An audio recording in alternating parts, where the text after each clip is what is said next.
Parmi les textes en langue sumérienne qui étaient recopiés dans les écoles du sud de l'Irak actuel au début du deuxième millénaire avant notre ère, on trouve quelques textes qui décrivent une population nomade barbare, celle des Amorites. La composition la plus explicite est connue par son titre moderne comme le mariage de Martou.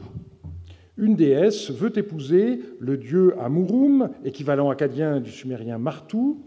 Une compagne tente de l'en dissuader en dressant un portrait peu flatteur de l'individu et de ses congénères. Leurs mains sont destructrices, leurs traits sont ceux de singes. Ils ne respectent pas le tabou du dieu Nana, ils n'ont pas de crainte. Dans leur déplacement constant, puis le verbe manque, étant l'abomination des temples des dieux, leur raison est confuse, ils ne causent que des troubles.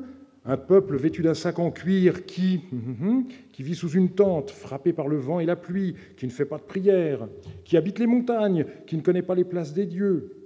Un peuple qui déterre des truffes au pied des montagnes, qui ne sait pas plier le genou, qui mange de la viande crue, qui de son vivant n'a pas de maison et à sa mort ne sera pas enterré.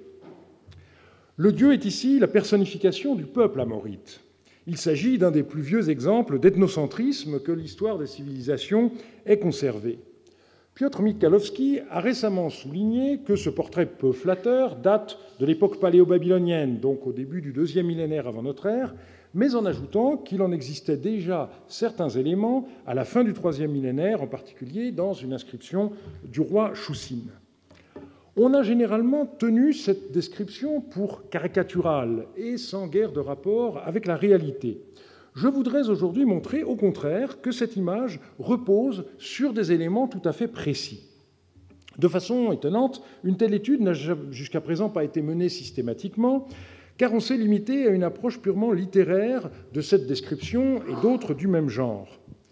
Pour cette recherche, nous nous appuierons sur les documents d'archives qui permettent de voir la réalité des Amorites, en particulier sur ceux qui ont été découverts dans le palais de Mari. Rappelons que le caractère amorite de la monarchie de Zimrilim est explicite. Zimrilim est décrit comme roi des Akkadiens et des Amorites, façon de souligner que son royaume comportait deux composantes, avec des akkadophones plutôt sédentaires et des amoritophones plutôt nomades. Nous verrons d'abord que le mode de vie nomade des Amorites ne pouvait que choquer les habitants des villes mésopotamiennes. Par ailleurs, l'idéal guerrier des Amorites fut d'autant plus souligné qu'il était menacé de dégénérescence par une tendance à la sédentarisation.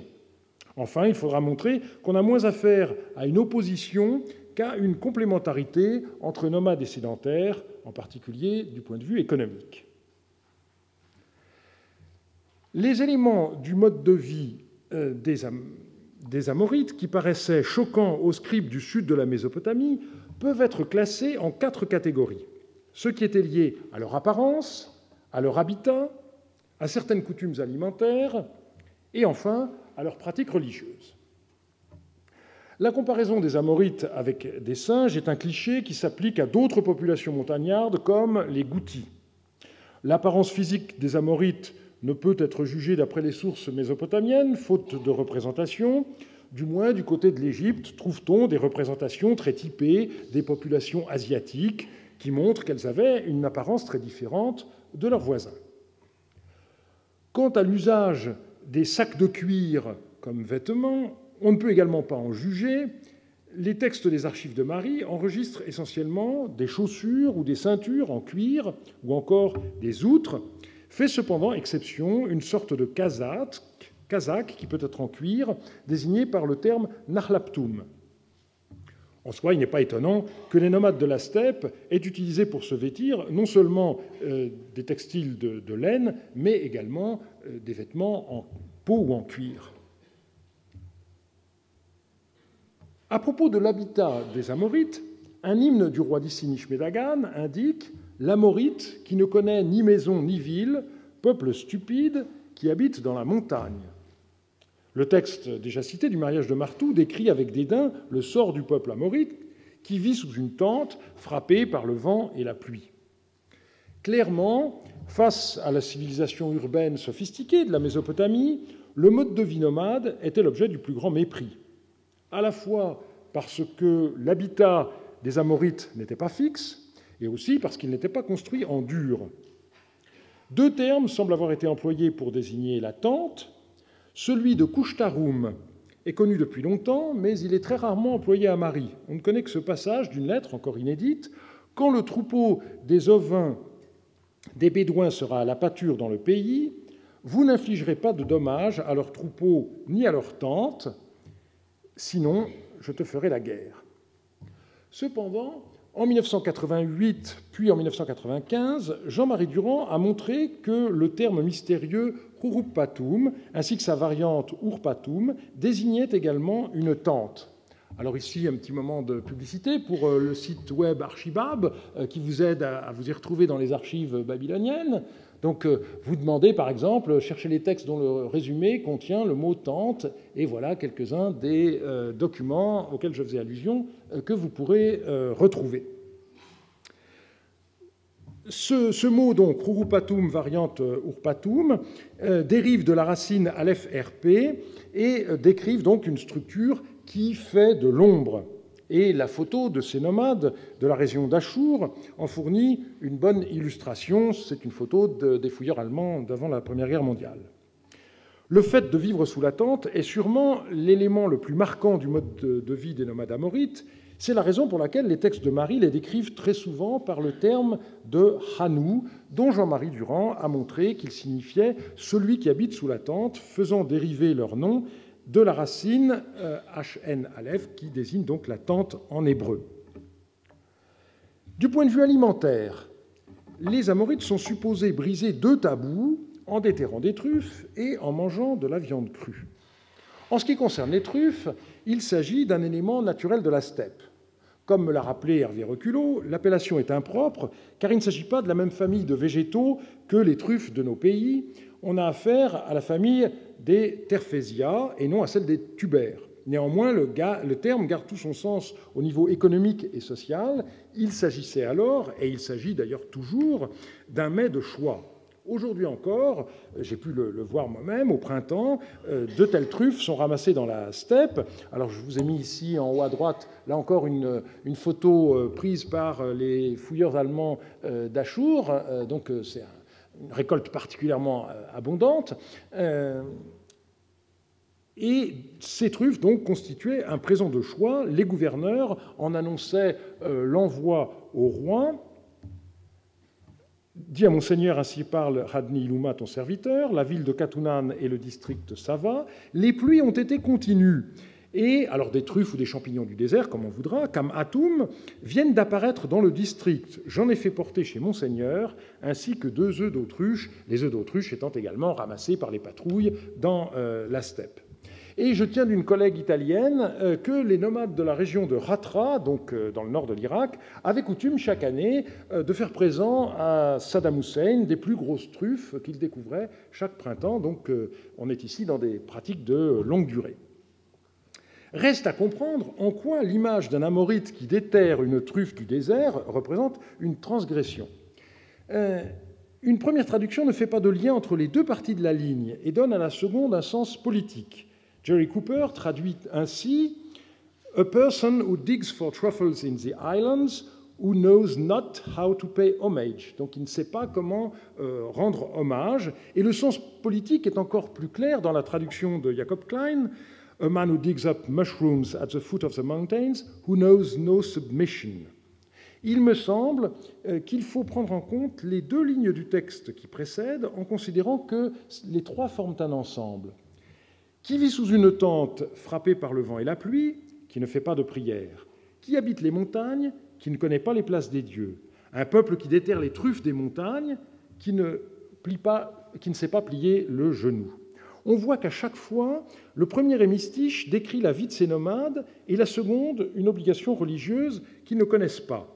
En ce qui concerne les truffes, il me semble que le texte sumérien n'a pas encore été exactement compris parce que dans la seconde moitié de la ligne, on est passé directement du sens littéral au sens figuré. Le texte signifie mot à mot qui ne plie pas le genou. Et le sumérien, Doudisgam, est l'équivalent à l'acadien Kamasum, s'agenouiller, donc en général en geste de prière ou éventuellement de soumission. Et donc, il me semble que l'Amorite est présenté en fait comme un goinfre qui n'hésite pas à s'accroupir pour s'emparer de délicieuses truffes, mais qui est incapable de s'agenouiller pour prier un dieu, comme sur cet orant de Larsa qu'on a vu ce matin pour d'autres raisons, mais que je convoque ici en raison du genou plié qu'on y trouve. Deuxième tabou, la question de la viande crue. Nous ne possédons aucune information sur le fait que des nomades aient mangé de la viande crue, mais je dirais, vu la nature de nos sources, c'est le contraire qui serait étonnant. Dans une lettre où Samsiadou se soucie du ravitaillement de soldats recrutés parmi les nomades sous les ordres des Yarimadou, il est question de viande et de vin. Je cite, « Envoie un message aux Ben Simalites et aux Benjaminites, donc deux des principales tribus nomades, pour qu'ils te viennent en aide. En ce qui concerne leur ravitaillement et celui de l'armée qui est sous tes ordres, tant en farine qu'en pain aigre, que le pays aura préparé pour ma venue, il faut chaque fois donner mensuellement à l'armée moitié farine et moitié pain. Fais entrer dans les citadelles de la troupe dotée d'un armement léger. Lorsque tu l'auras fait, fais-toi un bataillon pris sur le pays bédouin. Il faut que cette troupe ait tout son sou de viande et de vin, qu'il n'ait pas de motif de mécontentement concernant viande et vin. » Mais cette lettre ne nous dit pas comment la viande était consommée. Récemment, Michael Streck a essayé de dédramatiser la description des Amorites comme mangeurs de viande crue. Et il a indiqué « Viande non cuite ne signifie pas crue, mais simplement non cuite dans l'eau. Emporter des marmites d'argile lors des déplacements saisonniers était problématique dans de telles circonstances. » Et donc, apparemment, il sous-entend que les Amorites pouvaient rôtir la viande. La seule allusion explicite que nous ayons concerne un sacrifice offert par un prince bédouin, Yagiradou. Le jour où j'ai fait porter cette tablette de moi à mon seigneur, Yagiradou, s'étant installé sur la rive opposée à la ville de Terka, a offert un sacrifice. Une troupe d'une centaine d'hommes allait avec lui. Il a découpé les viandes rôties et s'est levé pour partir. La description des nomades comme mangeurs de viande crue est un topos classique dans la description des barbares, comme celle que donna Ammien Marcellin des Huns, analogue par plus d'un aspect à celle des Amorites. On rappellera aussi que le terme esquimau, pour désigner les Inuits, serait un terme algonquin qui signifie mangeur de viande crue, et je suis sûr que ma liste n'est pas complète. Je passe maintenant au quatrième volet de cette description, les pratiques religieuses. On a déjà vu que le texte du mariage de Martou décrit les Amorites comme un peuple impie, qui vit sous une tente, donc frappé par le vent et la pluie, qui ne fait pas de prière, qui habite les montagnes, qui ne connaît pas les places des dieux. Ces éléments sont la conséquence logique d'autres traits de leur description. Les Amorites n'ayant pas de maison, ils sont supposés ne pas disposer d'endroits où faire leur dévotion, à l'image de cette chapelle domestique d'Our bien connue. Mais malgré tout, il est totalement faux de les décrire comme étant l'abomination des temples des dieux, comme on trouve dans le mariage de Martou. Les archives de Marie nous parlent en effet souvent de temples urbains fréquentés par des nomades. Lorsqu'ils demandent à entrer dans ces villes pour faire leur dévotion, les autorités locales sont parfois inquiètes, mais elles finissent par les accepter. Et on voit également, dans certains cas, la conclusion d'une alliance qui s'effectue dans un sanctuaire. Asditakim et les rois du Zalmakoum, les chers Sougagoum et les anciens des Benjaminites ont tué l'Anon dans le temple de Sin de Haran. Et donc là, clairement, on voit des Bédouins qui n'hésitent pas à se rendre à l'intérieur d'un temple pour des raisons à la fois politiques et religieuses, puisque une alliance relève bien évidemment des deux domaines. Un certain nombre de lettres parlent également des dévotions des Bédouins dans un endroit appelé Mahanoum. Après avoir pensé qu'il s'agissait d'un endroit particulier, Jean-Marie Durand se demande maintenant s'il ne s'agirait pas d'une sorte de sanctuaire itinérant, et je renvoie ici à sa contribution aux recherches franco-japonaises qui doit paraître dans le volume 105 de la revue d'Assyriologie. Enfin, la description de la piété des Amorites aurait dû mentionner l'importance du culte des pierres levées. Les archives de Marie ont maintenant complété la documentation archéologique sur ce sujet. Les Amorites n'auraient pas de lieu pour enterrer les morts. Là encore, cette notation s'explique par les coutumes funéraires des habitants des villes de Sumer. Les morts de la famille étaient enterrés dans des caveaux situés sous le sol même de leur maison. D'où l'équation « pas de maison, pas de tombe ». nous savons qu'en réalité, les Amorites inhumaient leurs morts dans la steppe, élevant sur les tombes des amoncellements de pierres. C'est ce que montrent à la fois les fouilles des cairns dans la région du Djebel Bechri, ainsi que des textes de Marie.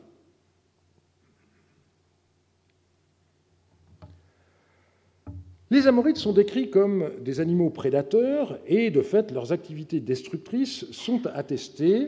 Cependant, le processus de sédentarisation auquel certains d'entre eux succombèrent risquait d'affaiblir leur idéal guerrier. Alors, ce caractère guerrier des Amorites est souligné, par exemple, dans une inscription du roi d'Ur III Choussine. Alors, les Amorites, un peuple destructeur aux instincts bestiaux, tels des loups qui, sans doute, attaquent les enclos à moutons, peuple qui ignore la culture du grain, etc. Dans ce texte, donc, l'accent est mis avant tout sur le caractère prédateur des Amorites, et le roi d'Ur, inversement, est un bon pasteur qui, on le sait par ailleurs, édifie un mur pour protéger son peuple de ces loups. L'importance des valeurs militaires chez les Amorites explique sans doute également pourquoi le plus haut grade dans l'armée de l'époque paléo-babylonienne était désigné comme Gal-Martou, ou encore Ugula-Martou, littéralement le chef des Amorites. Il semble que ce caractère guerrier des Amorites se soit parfois émoussé, certains d'entre eux cédant au charme de la vie sédentaire, préférant rester enfermés dans leur maison à faire bonne chère plutôt que de partir faire la guerre. Une lettre écrite par un chef nomade à un de ses homologues en témoigne. « Avant mon départ, j'ai parlé en ces termes. « Tu dois venir avec moi. Zimrilim a décidé de faire route. Et toi, tu envisages de manger, de boire et de dormir, mais pas d'aller avec moi ? Rester inactif et couché ne te fait pas rougir ? Moi, je te jure que je ne suis jamais resté toute une journée sans bouger à la maison. Jusqu'à ce que je sorte à l'extérieur pour m'aérer, j'ai un sentiment d'étouffement. » Un peu plus loin, « Dis-moi pourquoi j'aurais besoin de te calomnier. Peut-être que jamais vent chaud ou froid n'a fouetté ton visage. Tu es indigne de ta race. Là, précisément, où père et mère ont contemplé tes traits après que tu es tombé du sexe de ta mère, tu ne fréquentes que sexe de femme, tu n'as pas la moindre autre expérience. Moi-même, voici comment j'ai toujours procédé. Sur le grain que j'ai fait, je n'ai pas fait de réserve, mais... etc. » Pierre Marello a justement interprété cette lettre remarquable comme une apologie de la vie nomade, caractérisée par la vie au grand air et par son idéal guerrier.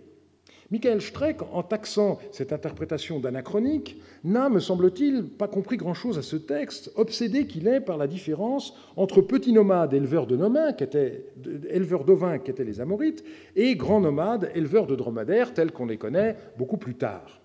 Mais il ne faut pas oublier l'ampleur des déplacements saisonniers des Amorites. Nous savons que les Benjaminites du Moyen-Euphrate se rendaient chaque été jusque dans la région du Liban et qu'ils en revenaient quelques mois plus tard. Donc ce n'est pas des déplacements d'un village à l'autre. Dans une autre partie de sa lettre, l'auteur raille explicitement l'esprit de thésaurisation. Il ne faut pas croire, dit-il, qu'on achète la fidélité des gens avec de l'argent, c'est un passage que j'ai sauté ici, ou encore on voit à la fin, il ne sert à rien de faire des réserves de grains. Et enfin, la mention du vent chaud ou froid peut être directement mise en relation avec la description du mariage de Martou. On est bien là dans l'apologie de la vie en plein air et des activités guerrières. Les descriptions littéraires des Amorites mettent l'accent négativement sur le fait que ces gens ignoraient la culture des céréales. La réalité montre en fait une remarquable complémentarité économique. Donc les descriptions des textes sumériens sont le plus souvent négatives. Au lieu de dire que les Amorites sont des éleveurs, les scribes indiquent qu'ils ne connaissent pas l'agriculture. Le reproche figure déjà dans la malédiction d'Akkad, un texte qu'on sait avoir été rédigé dès l'époque d'Ur III. Les Amorites des montagnes, peuple qui ignore littéralement le grain, donc l'agriculture. On retrouve le même motif dans l'épopée de Lugalbanda et dans une inscription de Choussine que j'ai déjà citée. Le seul texte qui présente les choses de manière positive est le mythe de Enki et l'ordre du monde. Lorsque le dieu Enki assigna à chaque groupe sa destinée, il prit en compte les particularités des Amorites. À celui qui n'a ni ville ni maison, à l'Amorite, Enki fait présent du bétail. La complémentarité économique entre nomades et sédentaires a été soulignée maintes fois par les commentateurs modernes. L'un de ses auteurs, Michael Broughton, a mis en vogue le concept de dimorphisme. La Mésopotamie se caractériserait par la présence de deux segments socialement hétérogènes, mais économiquement complémentaires. Il interprétait en ce sens le texte du mariage de Martou. Beaucoup a été écrit à propos du vieux conflit entre nomades et sédentaires, mais ça n'est qu'une face de l'histoire. L'autre est le besoin mutuel. Ces deux thèmes étaient déjà reflétés dans la tradition sumérienne littéraire concernant les nomades Martou. Dans ce mythe, ils sont représentés par un dieu, Martou, comme un sauvage barbare, et cependant, l'histoire a une fin heureuse, puisque Martou épouse la fille d'un habitant d'une ville. Je voudrais souligner que cette complémentarité est explicitement décrite dans les archives de Marie, étant à la fois consciente et organisée. C'est ce que montre une lettre du chef de pâture, Ibal-El, au roi Zimrilim, qui a été publiée par Michael Guichard il y a 10 ans, mais dont l'importance n'a pas encore été suffisamment notée en dehors des spécialistes de Marie. Ayant quitté Razama de Yusan, j'ai approvisionné Bunoueshtar, Zouzou, Samsiera, Rinishulmi et Sambougani. Amalachatoum du Sarum, pour l'Assemblée des rois, celle de Hayasumu, Samétar et tous les rois de l'Idamarats, je les ai envoyés et je les ai approvisionnés. Alors je leur ai tenu le discours suivant. Depuis toujours et pour longtemps, les Bédouins sont tes pasteurs, et toi, tu es leur cultivateur. Pourquoi maintenant as-tu retenu le grain chipatoum des Bédouins? Voilà ce qu'entre autres choses, je leur ai dit. Par la parole, j'ai apaisé leur cœur, et à présent, ils ont déposé en signe de bonne relation pour les Bédouins 21 litres d'huile et X années de grain chipatoum chacun. Ils ont parlé droitement pour Monseigneur. Dans ce texte tout à fait exceptionnel, Ibal-El reproduit donc le discours qu'il a tenu au roi de l'Idamarats, autrement dit le cœur du triangle du Rabour, dans la Syrie du Nord-Est. Il s'adresse à eux en les apostrophant au singulier, et on ne peut pas rêver d'affirmation plus consciente de la complémentarité entre Bédouins éleveurs et habitants de l'Idamarats agriculteurs. Ces derniers doivent verser une redevance en huile et en grains aux Bédouins, qui sont des besoins que les Bédouins ne peuvent pas couvrir, évidemment, et on peut penser que la contrepartie est la protection militaire. Je terminerai par une remarque concernant la langue. Les Amorites parlaient un idiome sémitique, mais différent de l'akkadien. On sait maintenant qu'il n'y avait pas d'intercompréhension entre les locuteurs de ces deux langues, même si un certain nombre de personnes étaient bilingues. Cependant, on ne trouve pas à cet égard de description négative du genre « ces gens qui parlent un idiome incompréhensible », ce qui est la définition même du barbare par les Grecs. Comme l'a souligné Wolfgang Grölich, aucun texte mésopotamien ne se moque de l'autre en raison de sa langue. C'est un point qu'il faut souligner. Ce n'est pas ici le lieu de reprendre la question de la date et des modalités de l'implantation des Amorites en Mésopotamie. La confrontation que j'ai voulu mener entre les descriptions des Amorites dans les textes sumériens littéraires et les réalités connues avant tout par les archives de Marie montre que les traits retenus sont en partie seulement pertinents, mais quand c'est le cas, la description ne retient que l'aspect négatif de la chose dans une volonté claire de déprécier l'autre. Dans les faits, on constate une très étroite symbiose où chacun, éleveur comme agriculteur, trouve son intérêt. Je vous remercie de votre attention.